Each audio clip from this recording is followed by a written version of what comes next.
bought a zapper. What is that? It's one of those things that electrocute Oh, you. What is that? It's a taser. It electrocutes Like, people. Yeah. Oh, let's try. Let's try. Where did you get it? Here? Same place I bought the Dreamer. I can't remember the name of the place. The Brain Machine. What is it, Shop. like an import shop or something? Is this? Not necessarily. No, I think it was. I think most. And of the this stuff is the they sell Dreamer. is here. Yeah, this is the Dreamer. Did you And try it? I've tried it. Yes. What did you dream about? Oh, I dreamed about German shepherds and having sex with my stepfather and eating flowers and smoking potpourri. How do you pronounce that? Potpourri? Potpourri? Yeah. Right. I like to smoke potpourri. Like, can you choose what kind of dreams you can have with this machine? No, or no. just- No, it's not necessarily dreams. It is there are like 6 different functions. Right. They're programs, and they basically just help with stress, insomnia, relaxation, creativity, concentration, and meditation. That's funny. Like the stress key, does it take it to a stress situation, a condition? Is that it? It would relieve you of stress. Right. And these Relieve are anyway. the glasses, and they're I don't know all the technical terminology for exactly how to explain it, but they flash red lights on and off in different patterns, So- and they coincide with your alpha and whatever other Right. alpha and beta waves in your brain, But- and then there's a sound that goes along with that also. It's you have- really amazing. It Do you really have to works. keep your eyes open to? No, you close your eyes. It's just like staring into the sun and going, You can feel the flashes. yeah. You can see the flashes, and after a while, you don't see red anymore. You see all these different patterns of different colors and stuff. It's really neat, and it relaxes you. Excuse me. But I can't Sure. demonstrate it because I have the wrong voltage. But I look like I'm in a techno band, like the Shaman or something, don't I? looks like some of those virtual reality machines. Did you Yeah, ever that's try basically what this is. I haven't tried one though. I'm really interested in that stuff. But I can't find any places where I would be able to try one out yet. Do you think that something like that would help you when you're in the studio, like trying to create or to do something? And that's not the purpose you're using it. I hope so. I've only just tested it for 1 hour today, and I was pleased with the results. It really made me feel good. Good. It really made me feel relaxed. That's So good. it's great. That's good. I was going to ask you about relaxing because everybody's taking good time here in Brazil, taking vacation. All the other bands are in the festival, and you are in the studio working. Why is that? Do you have? Well, we're not necessarily working. We're just practicing, just trying to make songs because the studio was available, and we just like to jam sometimes. So we decided to do a little bit of pre-production for our next record, see what the new songs would sound like, record it, and maybe add some parts and just make some songs. You know. But Nirvana is not in the kind of pressure to do a new album.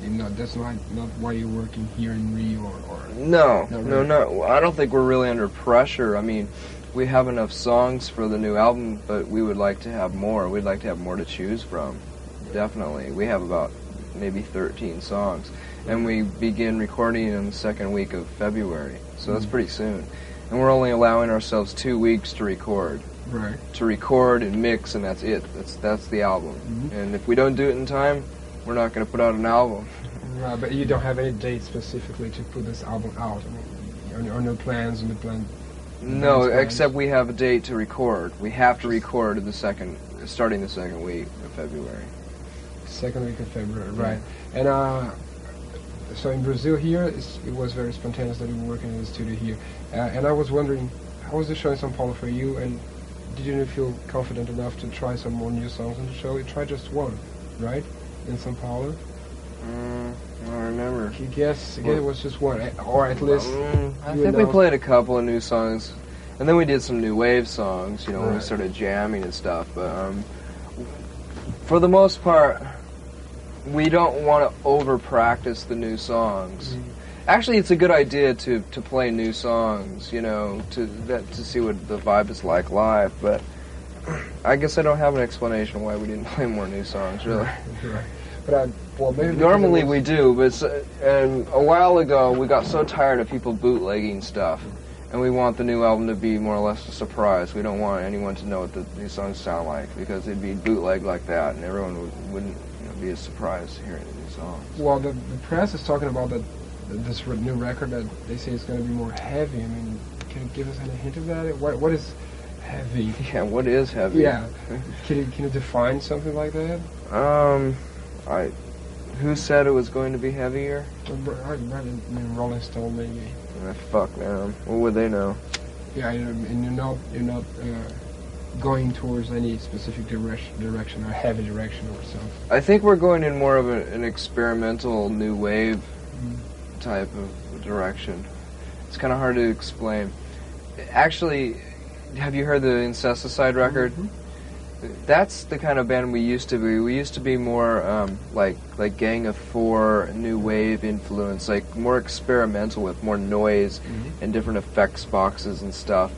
And then we started getting too much into straight ahead garage grunge music, and that's pretty much what Bleach was like. And then Nevermind was more pop, a little bit more commercial. And now we're kind of reverting back to the first thing, which would sound more like Incesticide, just weirder stuff.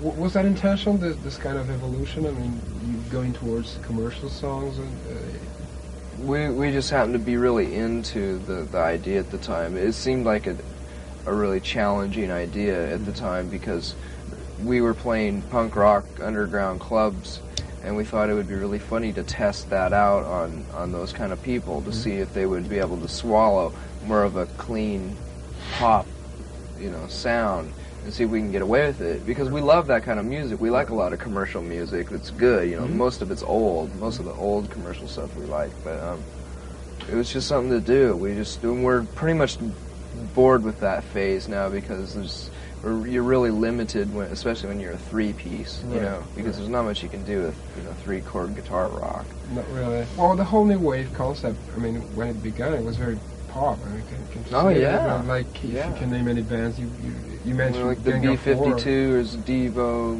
anything. They were pretty pop, and they were not like Ramones. Betraying anything. No.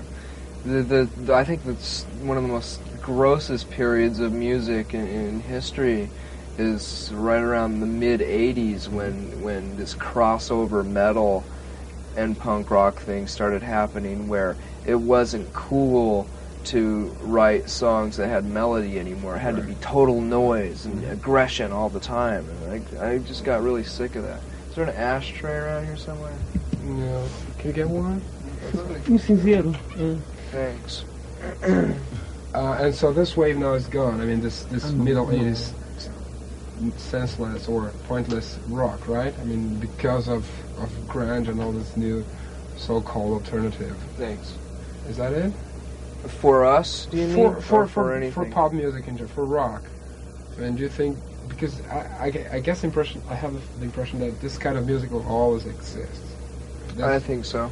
So, but I think it always, it revolves in a circle all the time.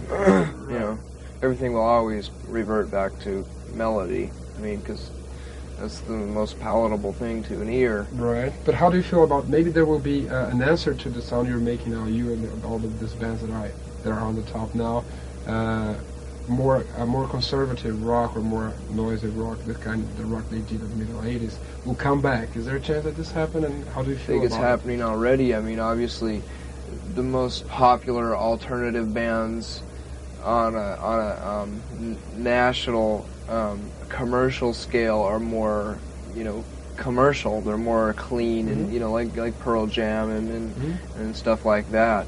And that's the same thing that happened with punk rock. Punk rock was really aggressive and raunchy, and those bands got signed to major labels, and it didn't do too well in the mass media. And so then all these punk rock bands turned into new wave bands, So that's exactly what we are. We're a fucking new wave band. Well, the way things go, I mean, just yesterday I saw... Well, you tell.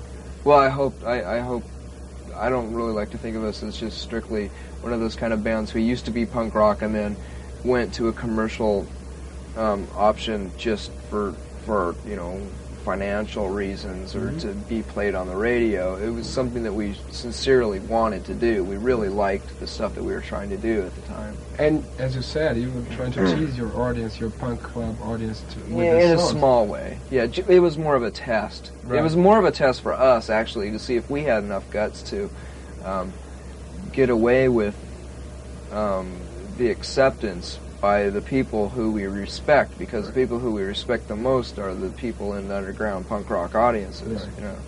But So- now, about what Nirvana is trying to do now is the opposite. I mean, you're trying to challenge another kind of audience into something completely new for them. Isn't that Right. more dangerous, maybe, for the band or for?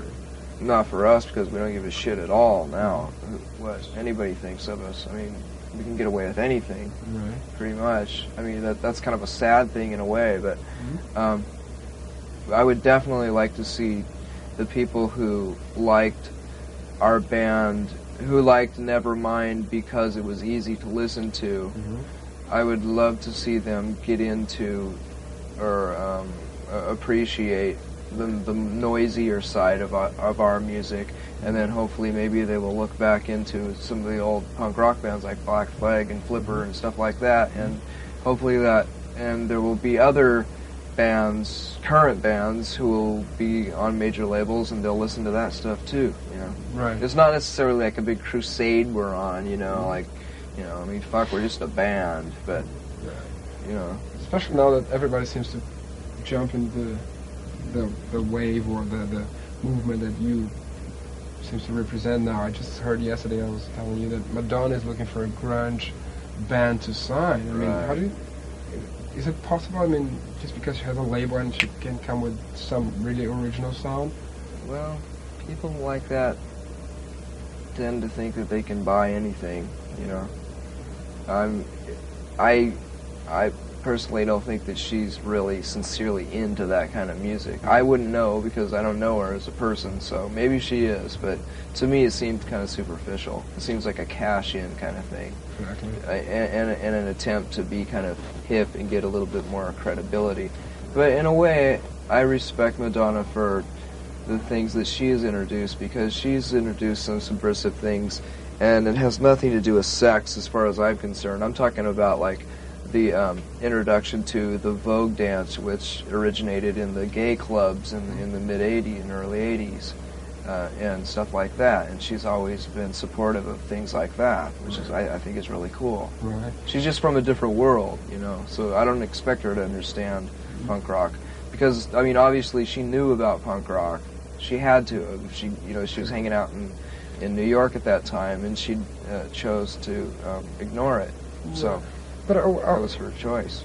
the big public, they would buy it anyway just because it's a Madonna's business now, wouldn't they? I mean, do they care for superficiality, or if they just have a name attached to the record, they would buy? Oh, this band might be superficial, but she's producing that.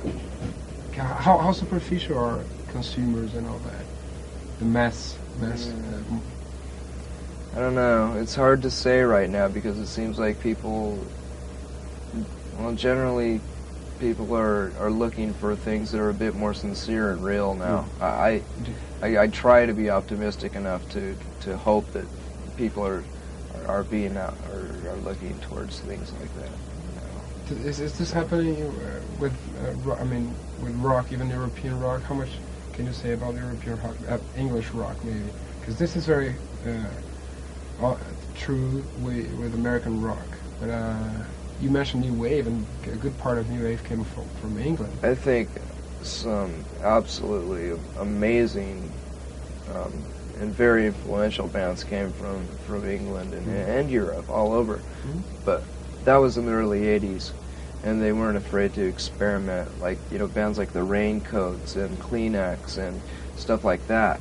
I mean, fantastic music, but the way that I see the current British rock scene is very, I think they're more interested in an interesting character, more interesting characters in the band, like people who give better interviews than they do music, you know, and it's very fashion conscious and very trendy, and I don't really dig it at all myself. There's not very many English bands I can think of that I like. In fact, I can't think of any off the top of my head, but I know there are a few. I know there are, but I just can't really think of any. But bands, English bands from early 80s, I remember an interview with you. You said something like the 10 most important records for you, and one of them was from a band called Young Marble Giants, which is, I thought I was the only person that listened to that. That was very. It's a very simple record at all. Yeah. Can you say it's like, how close is it to your intentions in music? Because it was this record from Young Marble Giants. I'm heavily influenced by them. It doesn't sound like it in our music, but they're the emotions they evoked, and the feeling, the sincerity, and all that. It's just and the songwriting, I think, is fantastic, and it's so original too. You know, no drums, you know, except for the little tick tick tick Casio thing. Great, and I just love that stuff. So it has to do with purity. I say that purity too, in terms of music, and that's why Nirvana is all about purity of music, right? I would like to think that there's some purity in this, naive, purposely naive. Well, it had the whole attitude during the show in São Paulo. I'll talk again about it. It was naivety, I think, and how much a huge crowd of 50,000 can get this message of purity or naivety. Does it matter how big is the show for you to send this message? Well, that's kind of a hard thing. It's kind of a hard question to answer, because it's flattering to know that we are affecting that many people, but I'm certain that a very good majority of the people had no idea what the fuck we were doing. You know, they had no idea that we were doing new wave covers and trying to have fun and trading off instruments and just trying to have a party atmosphere, because most of them only attend those kind of arena large rock shows, and they expect a very clean, professional performance from a band. So, you know, but as far as I'm concerned, I would rather play in a smaller club, because it's just more intimate and fun. I really like it. I can hear the band. I'm closer to my bandmates, and we can look at each other. I don't have to say, "Hey, Chris," 100 feet away over there, you know. Right. Well, and it seems like you were playing with the audience all the time. Like, you would say rock and roll, people would go, yeah, and they would. That was a very natural answer, but you're not serious about it. When you were saying things like, hey, rock and roll, and people say, yeah, this is the kind of arena attitude, right? Yeah, because I guess we're taking the piss out of that. Right, but that's okay. I mean, that was the only show I ever saw from Nirvana. So that's your attitude every big show you're doing lately?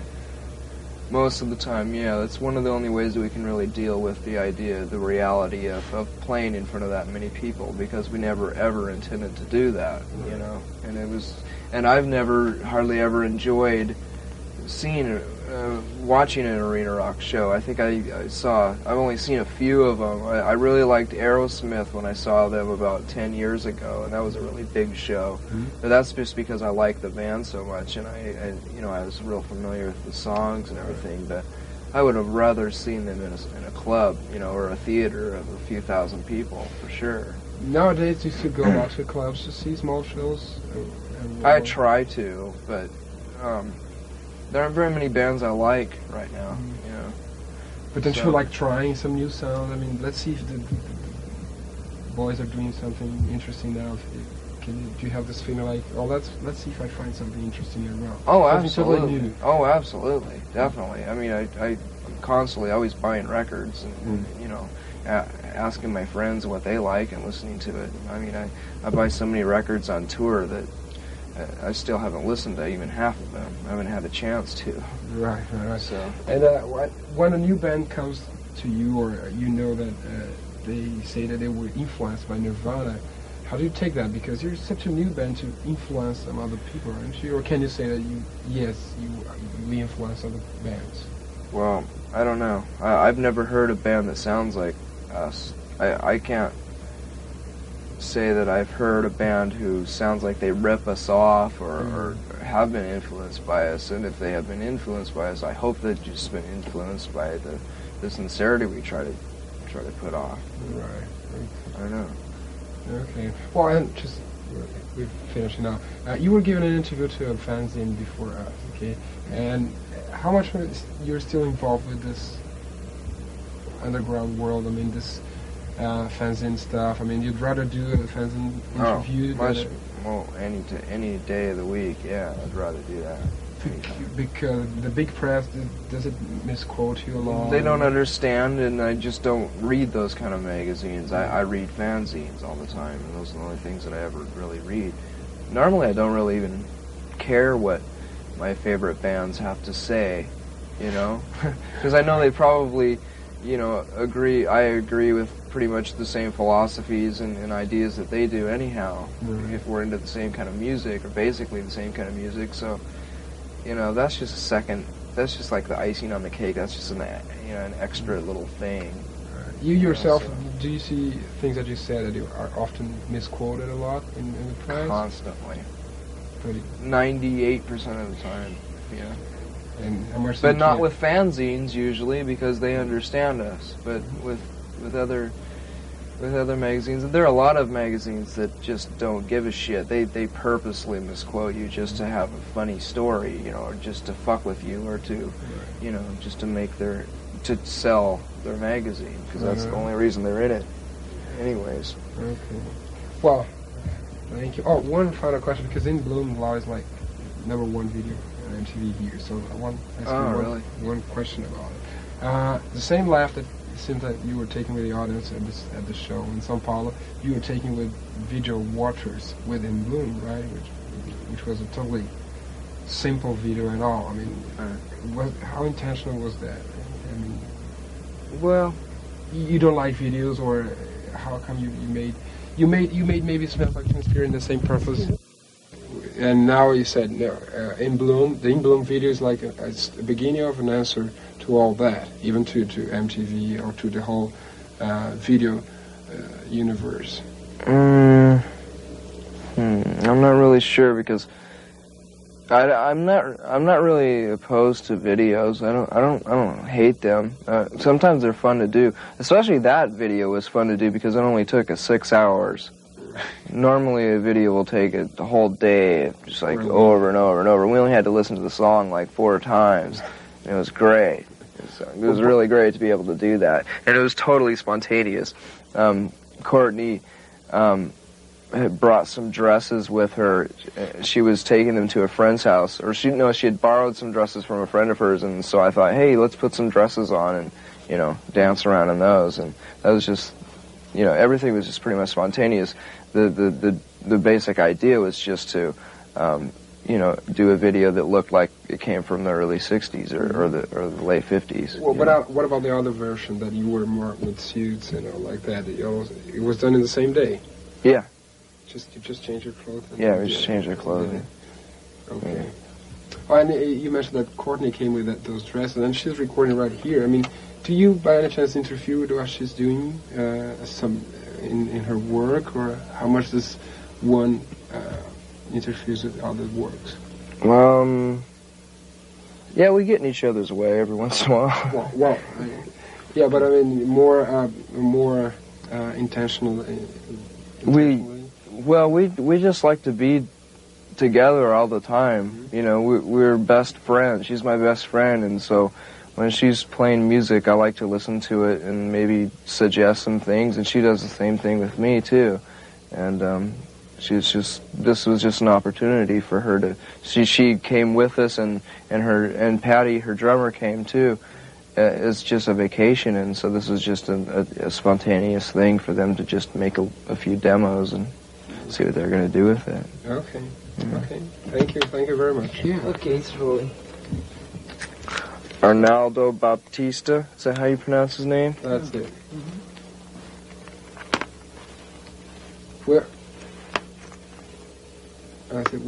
Where did you hear from them? I mean, who told you to try to look for this band? My friend Bill Bartell, who is he has a record label called Gasatanka Records, and he was in White Flag, and he's friends with Red Cross. He's a very nice guy. He has a mustache, and he's a really nice guy. and he sent me a tape of the first 2 records a few weeks ago, about a month ago, and I really liked it. And he said, if you go to Brazil, you have to say to everybody that this is a great band, and I agree with him. I think this is a very influential and cool band for the time. How did it sound to you? I mean, does it have like a Brazilian kind of sound on the background? Yeah, there's a lot of Latin rhythms in there in some of this music. Yeah, because they came with this idea that let's mix Brazilian rhythm and rock, and this was in the late '60s. Right. Can you say something like typical from Brazil there?